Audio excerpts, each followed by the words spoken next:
Hello po.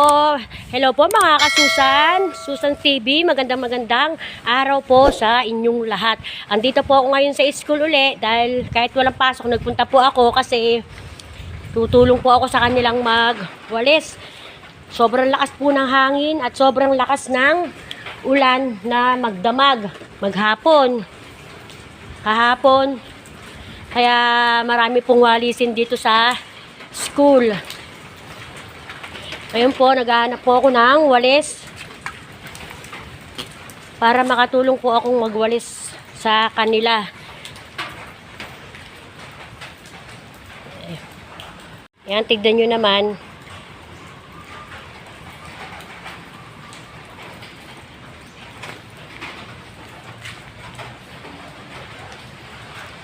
Ayun, nakakita ko ng walis. Ito, nakakita ko ng walis. Kita ko ng walis. Tutulong po tayong magwalis dun sa mga may pasok na mga Erin Miles. Kay Ellie, si Ate Josie, tsaka si Ate Glo. Grabe po ang dalang bagyong si Christine. Grabe ang dala niyang mga ulan. Hangin. Talaga namang nakakatakot.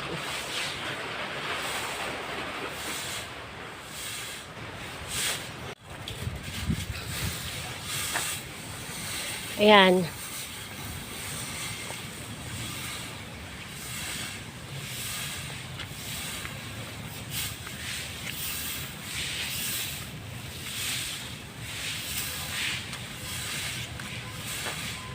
Tapos meron pa pong punong nabuwal. Ayun, yun, yung puno na yun, nabuwal. Ayan.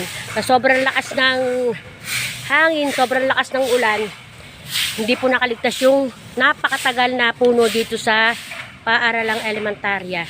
Isa sa pinakamatagal na puno dito.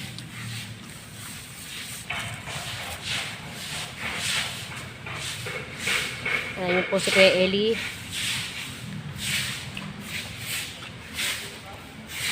Ate Josie.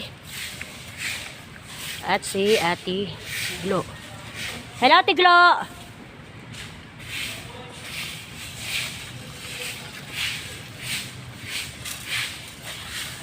Basic lang sa inyo yung pagwawalis na yan no? Oo naman. Oo. Basic lang sa inyo yan. Oo. Tignan nyo. Wala pang kalating oras tapos na yan. Mahirap walisin yung mga ganyan dahon kasi pagka basa, madikit na madikit masyado sa semento, yan ang mahirap talagang tanggalin. Walisin, no? Kaya kung ano lang sasama, yun lang nawawala. Oo. Yung nasa ibabaw lang. Ayan yan kumpul-kumpul yan. Nawalis na nila yan. Nakapag-dinis na kami ng hallway Nakapag-hallway na pala sila. Nakapag-hallway na kayo, te?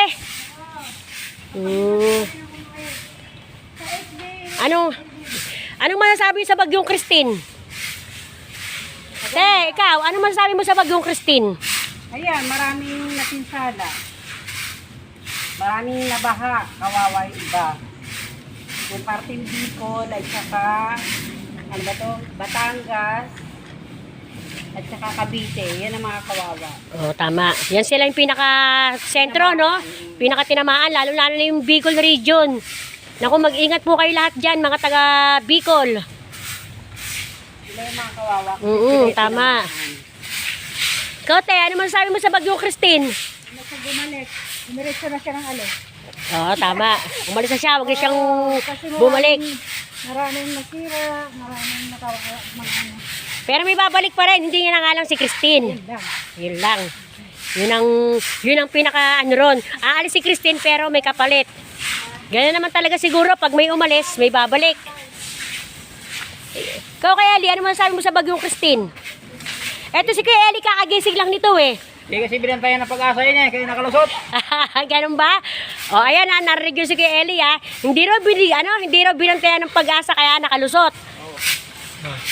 Binayaran sila ng bagyo Binabayaran pa yung bagyo? Okay, Ellie. Ayun. Anong masasabi mo sa puno na yan na natumba? Isa yan sa napakatagal na puno rito.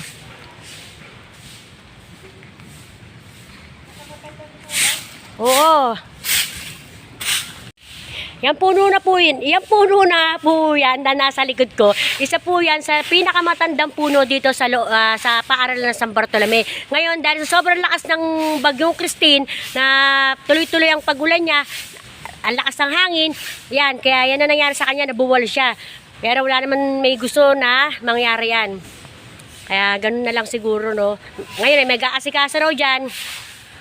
Kaya yun, hihintay na lang kung ano man ang gagawin sa kanya. Yan. Tapos yan yung lupa na pinapatag. Yan, hanggang dito na lang po. Magandang umaga po sa inyong lahat. Supportahan po natin ang Susan's TV. Bye!